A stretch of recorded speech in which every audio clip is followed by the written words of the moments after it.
बिहार विधानसभा चुनाव को लेकर सभी प्रत्याशी अपनी अपनी दावेदारी पेश कर रहे हैं।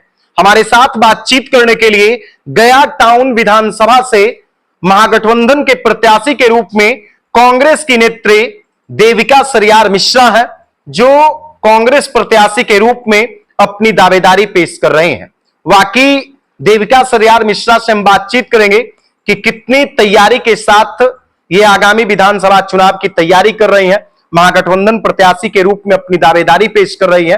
कैसे अचानक मन में बना ली कि चुनाव लड़ना है, वो भी गया टाउन विधानसभा क्षेत्र से? मैं पेशे से चिकित्सक हूँ।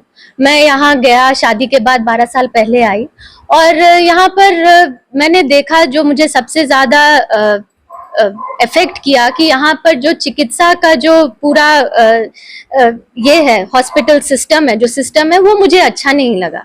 मैं बाहर से पढ़ के आई, चाहे पटना में भी, वहाँ फिर भी ठीक है, लेकिन गया की हालत बहुत जर्जर है और यहाँ पर किसी भी इमरजेंसी ट्रीटमेंट के लिए लोगों को तुरंत पटना या रांची, दिल्ली रेफर करना पड़ता है। तो ये चीज नहीं होना चाहिए। गया एक इंटरनेशनल जगह है। गया बोध गया में बुद्ध की धरती है और गया विष्णु की नगरी है। तो यहाँ लोग देश विदेश से आते हैं, बाहर इंटरनेशनल लोग भी आते हैं। अगर भगवान न करे किसी को कुछ इमरजेंसी ट्रीटमेंट की जरूरत पड़े तो उनको यहाँ का, तो पहले तो हॉस्पिटल आप घुसेंगे ही तो आपको लगेगा कि मैं यहाँ पे ट्रीटमेंट नहीं करा सकता, लेकिन फिर भी अगर होगा तो आपको जांच के लिए फिर कभी वो 10 मिनट के अंदर आपको रेफर कर ही देते हैं कि यहाँ नहीं हो सकता, आप बाहर जाइए।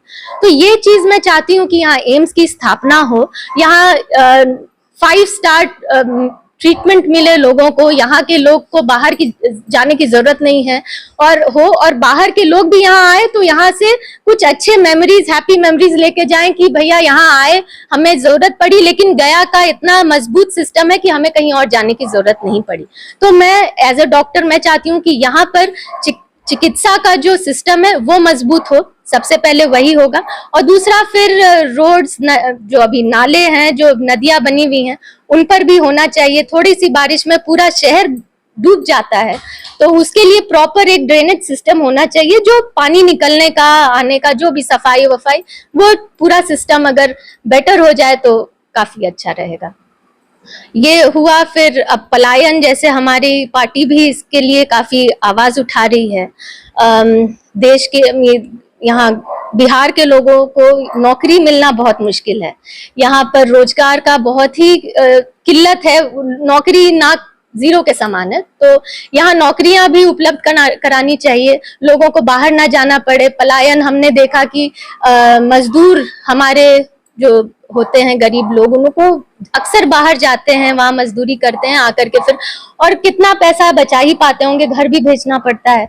तो ये चीज रुकना चाहिए, यहाँ पर वैसा डेवलपमेंट का काम हो जिससे लोगों को नौकरियां मिले और यहीं पर ही वो अपना मतलब कि बिहार के भी काम भी करें और बिहार को भी आगे उन्नति करने में मदद कर सके। अच्छा, डॉक्टर देविका सरियार मिश्रा जी, बिहार की और भी पार्टियां थी, क्षेत्रीय पार्टियां थी, राष्ट्रीय पार्टियां थी, जैसे जेडीयू है, नीतीश कुमार जी की जेडीयू है, बीजेपी है, लालू यादव की आरजेडी है। तो इन तमाम पार्टियों को आपने क्यों नहीं चुना? आप कांग्रेस को चुने, जबकि कहा जाता है कि कांग्रेस तो अब रसातल में जा रही है। कांग्रेस को ही आखिर आपने क्यों चुना? ये बिल्कुल गलत धारणा है लोगों का कि कांग्रेस रसातल में जा रही है या उसका कुछ नहीं हो रहा है, बिल्कुल भी गलत है। कांग्रेस एक बहुत मजबूत पार्टी है और शुरू से ही कांग्रेस ही पहली पार्टी थी देश की, और उन्होंने हमें जो देश अभी जहां खड़ा है वहां कांग्रेस के ही दम पे हम लोग खड़े हैं। पहला रेल सिस्टम और सब कुछ कांग्रेस के ही इसमें आया, एक सुई से लेकर के हवाई जहाज तक के सारे कारखाने कांग्रेस ने स्थापित किए हैं। और देश को जो पहली प्राइम मिनिस्टर रही हैं, जो ओनली प्राइम मिनिस्टर भी रही हैं, वो कांग्रेस की ही रही हैं, श्रीमती इंदिरा गांधी जी। और उन्होंने, वो इतनी स्ट्रॉन्ग प्राइम मिनिस्टर हैं कि आज तक उनका कोई ये मुकाबला नहीं कर पाया है। और मैं तो क्या कहूँ, मैं इतनी प्राउड हूँ कांग्रेस पार्टी के लिए कि वो उन्होंने जो कर दिखाया वो शायद मोदी जी भी नहीं कर पाए। मोदी जी भी नहीं किया। नहीं नहीं नहीं, ऐसा मेरा मानना है। अब आप लोग का दूसरा हो सकता है। नहीं, हमारा क्या रहेगा, जो आप मानिएगा वो सब लोग मानेंगे। मेरा मानना है कि उन्होंने जो किया, जितने मजबूती से देश को चलाया, उतनी मजबूती से किसी और ने नहीं चला पाया। तो देखिए, हमारे साथ देविका सरियार मिश्रा है, जो गया टाउन से अपनी दावेदारी पेश कर रही हैं और इस बार विधानसभा का चुनाव लड़ेगी। महागठबंधन प्रत्याशी के रूप में अपनी दावेदारी कर रही है। देखिए, महागठबंधन प्रत्याशी के रूप में एक तरफ देविका सरियार मिश्रा रहेगी, वहीं दूसरी तरफ से एनडीए प्रत्याशी के रूप में वर्तमान के जो विधायक हैं, बिहार सरकार के मंत्री हैं डॉक्टर प्रेम कुमार। और प्रेम कुमार से कैसे ये मुकाबला करेंगी, काफी दमखम वाले नेता हैं प्रेम कुमार, पुराने लीडर हैं, कई बार के विधायक हैं, 7-8 बार के विधायक हैं और वर्तमान में बिहार सरकार के मंत्री हैं। कैसे उनका मुकाबला कीजिएगा? हाँ, ये तो बात है। काफी पुराने मंत्री हैं, काफी नाम कमाए हैं, काफी काम किया है अपने समय में उन्होंने। तो लेकिन अब मुझे लगता है कि नए लोगों को, नए चेहरों को भी अब मौका मिलना चाहिए। और पुराने लोग जो होते हैं वो अपने हिसाब से काम चलाते हैं। उनके समय में जब वो यंग होंगे तब उन्होंने किया होगा तो काफी अच्छा किया होगा। लेकिन अब समय के साथ जो आधुनिकता से देश भी बढ़ रहा है, दुनिया बढ़ रहा है, चेंजेस हो रहे हैं, उसके लिए तो नए लोगों को ही आगे आना पड़ेगा।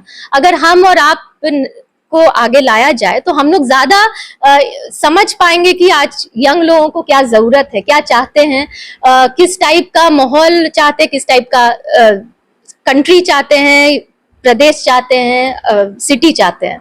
तो वो चीज पुराने लोग थोड़ा सा कम समझ पाएंगे मेरे हिसाब से।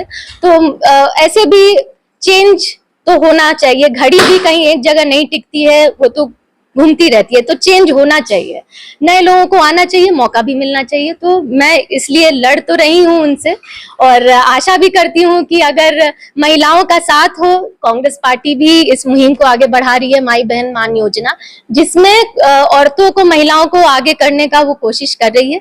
तो अगर उनका साथ हमें मिलता है, देश की आधी आबादी का साथ मिलता है, तो हम लोग जरूर जीतेंगे और अपना परचम लहराएंगे। अच्छा, महिला सशक्तिकरण को लेकर नीतीश कुमार का कितना योगदान रहा? आज आप एक महिला होने के नाते बोलिएगा, एक गृहिणी होने के नाते बोलिएगा। नीतीश कुमार जी जब आए थे उस समय तो उन्होंने काफी काम किया। देश, जो बिहार का स्थिति था दारूबंदी से, और काफी उसे पॉजिटिव हम लोग को मिला है। प्लस उस समय तो काफी उन्होंने प्रशासन को भी स्ट्रॉन्ग किया, काम भी किया। लेकिन अब थोड़ा सा, अब क्या मैं बोलूं, ऐसा हालत हो गया है कि अब हर रोज आपको गोलीबारी का खबर आ रहा है। कल भी 2 दिन पहले भी अभी इतने बड़े उद्योगपति को पटना शहर में बीच शहर में मार दिया गया। हाँ, बीच शहर में मार दिया गया और पुलिस को आधे घंटे, 1 घंटे तक पता भी नहीं चला कि ऐसी कोई घटना घट गई। तो ये बहुत दुखद है। और अगर ऐसा होगा, बहुत ज्यादा बढ़ गया है। प्लस समुचित व्यवस्था को आप किस रूप में देखते हैं? क्या लगता है कि जंगल राज रिटर्न आया है या फिर महाजंगल राज है या सुशासन राज? रिटर्न का तो नहीं पता, लेकिन महाजंगल राज तो डेफिनेटली है और इस जंगल राज को तुरंत ही खत्म करना चाहिए। और इससे अच्छा मौका क्या रहेगा जब अभी चुनाव का टाइम है, लोग देख रहे हैं, जनता देख रही है और उनको डिसाइड करना है कि अब चेंज का जरूरत है और आपको क्या चाहिए। एक युवा होने के नाते, एक महिला नेत्री होने के नाते, अगर गया की जनता आपको स्वीकार कर लेती है तो ऐसा कोई काम बताइए, पहला काम जो एक विधायक होने के नाते आप गया में कर दीजिएगा, पहला काम जो कि पूरा गया शहर हमेशा याद रखे कि भाई ये देविका सरियार मिश्रा का काम है, जिन्होंने ये काम किया था गया में। ऐसे तो बहुत सारे काम है, गया शहर को ही अगर सोचा जाए तो बहुत सारे काम है। सबसे पहले जैसे मैंने बोला कि चिकित्सा के फील्ड को मैं स्ट्रॉन्ग करना चाहूंगी, सबसे पहला मेरा वही रहेगा। एम्स लाना, उसके लिए मैं आवाज उठाऊंगी और मैं उस पर काम करना चाहूंगी। चिकित्सा को मजबूत करना मेरा नंबर 1 रहेगा। दूसरा रहेगा मेरा कि यहाँ के जितने भी स्टूडेंट्स हैं उनको यहाँ रह करके ही पढ़ाई करने को मिले, अच्छे इंस्टीट्यूट्स में। IIT आना चाहिए, अच्छे नर्सिंग कॉलेजेस आने चाहिए, अच्छे टेक्निकल कॉलेजेस जो बोध गया में ही स्टैब्लिश हो, लोग बच्चे यहीं रह के पढ़े, अपने पेरेंट्स के साथ पढ़े, वो मेरा रहेगा दूसरा पहल। तीसरा है ऑब्वियसली रोजगार बहुत जरूरी है, महिलाओं को भी रोजगार मिलना चाहिए और देश के युवाओं को भी रोजगार मिलना चाहिए। उसके लिए जो मैं कर पाऊंगी गया शहर की विधायक, अगर मुझे चुनेंगे लोग तो मैं जरूर करूंगी। चौथा रहेगा भैया, आजकल तो इतने सारे गाड़ी, आजकल आप देख रहे होंगे हर घर में 2-2 3-3 गाड़ियां हैं। इतनी इजी हो गई है गाड़ियों का परचेज करना, आप ईएमआई पे ले सकते हैं किस पर भी, लेकिन वैसा रोड नहीं है। रोड्स उतने ही मतलब कि पूरा सिस्टम बेटर होना चाहिए रोड्स का भी, और पार्किंग्स होने चाहिए हर जगह। आप बिल्डिंग्स बनाइए पार्किंग का, अगर आपके पास जमीन नहीं है तो आजकल तो लेवल वाइज पार्किंग्स अवेलेबल करवाती है सरकार हर जगह। तो ये भी यहाँ पर भी हम लोग को ये आधुनिकता, वही जो आधुनिकता जाम का समस्या काफी है, बहुत ज्यादा। वही बात वही है, अगर आप गाड़ियों का लगाने का एक जगह तय कर देंगे तो जाम भी नहीं रहेगा, आपका पार्किंग मजबूत रहेगा, क्योंकि लोगों को कुछ करना होता है, कुछ चाहिए होता है, कहीं भी बीच में रोड पे गाड़ी रुक जाती है। ऑटोज के लिए प्रॉपर जगह होना चाहिए, जहां ऑटो स्टैंड्स होने चाहिए, जहां पर वो लोग रोके, ऑटोज रोके, क्योंकि ऑटो भी आजकल हर जगह अरे भैया रोको करके 5-5 मिनट पे 5-5 कदम पे ऑटो रुक रहे हैं, वैसा नहीं होना चाहिए। इसमें थोड़ा सुधार होना चाहिए। फिर नेक्स्ट मेरा रहेगा जो स्ट्रे डॉग्स, स्ट्रे काउस जो रहते हैं, स्ट्रे एनिमल्स जो हैं रोड पर, इतना ज्यादा आजकल एनिमल अटैक बढ़ गया है राह चलते लोगों पर, और रेबीज का जो खतरा हो रहा है उससे कितनी सारी जानें जा रही हैं। यूपी में अभी आपने पढ़ा होगा कुछ दिन पहले कोई कबड्डी प्लेयर थे और उनको छोटे से एक छोटे से बाइट से उनका डेथ हो गया। तो ये तो सबको वैक्सीनेशन इम्पोर्टेंट है, इम्यूनाइजेशन इम्पोर्टेंट है, डॉग्स का स्पेशली काफी वो देखना चाहिए। और ये जो गाय हैं उनके लिए प्रॉपर गौशाला हर क्षेत्र में होना चाहिए, क्योंकि गायें आपको हर जगह दिखती हैं, उनको अच्छा प्रॉपर जगह नहीं है जहां वो बैठ सके। बरसात में स्पेशली वो लोग सूखे जगह के लिए रोड पर आ जाती हैं, तो गाड़ियों को चलना फिरना, एक्सीडेंट्स भी होने का चांस है। तो फिर मुझे लगता है कि स्ट्रे के लिए अच्छे गौशाला, अच्छे स्ट्रे होम्स होने चाहिए। हमारा एक सवाल और है जी। वर्तमान विधायक डॉक्टर प्रेम कुमार है, बिहार सरकार के मंत्री हैं, आपके नजर में कोई ऐसा काम जो आपको भी इम्पोर्टेंट था और गया शहर के लोगों को भी इम्पोर्टेंट था जो आज तक नहीं हो सका? ऐसा तो जितने मैंने पॉइंट्स आपको गिनाए वो सारे पॉइंट्स क्या कोई ये करते हैं, तो मुझे तो ये सारे पॉइंट्स लगते हैं कि 35 साल अगर उनको मिला, 30 साल अगर उनको मिला, तो उन्हें ये सब काम करना चाहिए था। और गया के लिए स्पेशली मैं चाहूंगी, गया को बहुत पहले शायद पता है कि नहीं आपको कि इसको कहा जाता था तालाबों का शहर। गया को इतने सारे तालाब और कुंड हुआ करते थे, लेकिन आज पहले मतलब कि 300 से ज्यादा तालाब या कुंड थे यहाँ पे गया में शहर में, और अब वो घट करके 15 से 20 ही हो गए हैं। तो मेरा एक ये भी काम रहेगा कि जितने भी तालाब जो रेस्टोरेशन के योग्य हैं, जिनको रेस्टोर किया जा सकता है, उनको रेस्टोर किया जाए, उनको सुंदर किया जाए, और उनपे मछली पालन या फिर उसमें पर्यटन को वहां पर, क्योंकि बाहर से लोग आते हैं उनको अच्छा लगेगा। सुंदर गया शहर होना चाहिए, बोध गया होना चाहिए, ताकि लोग भी आए तो कुछ अच्छा लेकर के जाए, अच्छा फील गुड करके जाए कि हाँ भाई हम लोग गया शहर आए और वो बहुत सुंदर शहर है और बहुत अच्छा व्यवस्था है, यहाँ के सब कुछ अच्छा है, यहाँ का स्टेशन अच्छा है, यहाँ का एयरपोर्ट अच्छा है, यहाँ का हॉस्पिटल्स अच्छे हैं, तो यहाँ के लोग अच्छे हैं। तो देखिए हमारे साथ देविका शरियार मिश्रा है। हमारा एक और अंतिम सवाल होगा जो काफी इंपॉर्टेंट सवाल है, कैसे उसे ये मेंटेन करती हैं, सब कुछ बताएंगी, क्योंकि भावी विधायक के रूप में अपने आप को देख रही हैं, महागठबंधन प्रत्याशी के रूप में।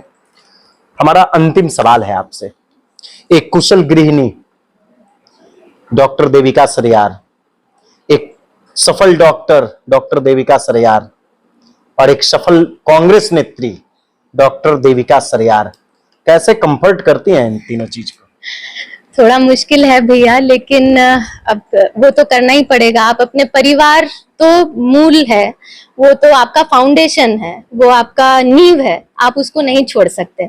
आज मैं जो भी हूँ अपने परिवार के ही कारण हूँ। मेरे बच्चे हैं 2 छोटे, और उनको लेके चलना ही, अगर मैं उनके लिए नहीं एक एग्जाम्पल सेट करूंगी तो मैं कैसे एक्सपेक्ट करूंगी कि कल को वो भी कुछ करे। मेरी एक बेटी है तो मैं चाहूंगी कि वो भी अच्छा करे, वो भी सशक्त बने, वो भी मतलब कि मर्दों के साथ कंधे से कंधा मिला करके आगे बढ़े और अपने साथ अपने आसपास की अपनी साथियों को भी प्रेरित करे कि आगे बढ़े। तो मैं जिस फील्ड से मैं जिस परिवार से आती हूँ और जिस परिवार में आई हूँ, दोनों ही महिलाओं को आगे बढ़ाने के लिए काफी मेहनत किए हैं ये लोग भी। मेरे दोनों पेरेंट्स डॉक्टर हैं, मेरे मम्मी पापा डॉक्टर हैं, तो मुझे भी इस राह पे चला है कि तुम भी सशक्त बनो, तुम कर सकती हो। मुझे शुरू से यही कहा गया कि तुम किसी से कम नहीं हो। और जब मैं शादी करके आई, मेरा ससुराल भी, तो इनका मेरे फादर इन लॉ और मदर इन लॉ ने उस समय 1980 के लगभग महिला कॉलेज का स्थापना किया था, लड़कियों के लिए कॉलेज के लिए स्थापना किया। तो उनको पढ़ाई के लिए प्रेरित करने का तो ये शुरू से ही मेरे ससुराल में ही रहा है। तो मेरे लिए तो मतलब कि नेचुरल है कि मैं कुछ कर पाऊं अगर समाज के लिए, तो मेरे लिए बहुत, मैं अपने आप को समझूंगी। सशक्त और साहसी दोनों हैं देविका सरियार। Thank you. अगर आपको पूरी तैयारी में है विधानसभा चुनाव का? तैयारी तो है, हर क्षेत्र में जैसे आ जाएं, जैसे अब कोशिश तो है भैया, मेहनत भी कर रहे हैं, बाकी तो ऊपर वाले की मर्जी। देखिए हमारे साथ देविका सरियार हैं, गया टाउन से विधानसभा की प्रत्याशी के रूप में अपने आप को प्रोड्यूस कर रही हैं। बाकी आप लोग इनके बारे में क्या कुछ सोचते हैं? क्या अगर देविका सरियार गया टाउन से उम्मीदवार बनती हैं तो विधायक के रूप में आप लोग इन्हें पसंद करते हैं, या फिर वर्तमान विधायक जो हैं उन्हीं को पसंद करेंगे? एक युवा होने के नाते, एक कुशल गृहिणी होने के नाते आप लोग कैसे देविका सरियार को देखते हैं, कमेंट बॉक्स में जरूर बताइएगा। बाकी आप लोग इस वीडियो को ज्यादा से ज्यादा लोगों तक शेयर कर दीजिए। वीडियो देखने के लिए धन्यवाद।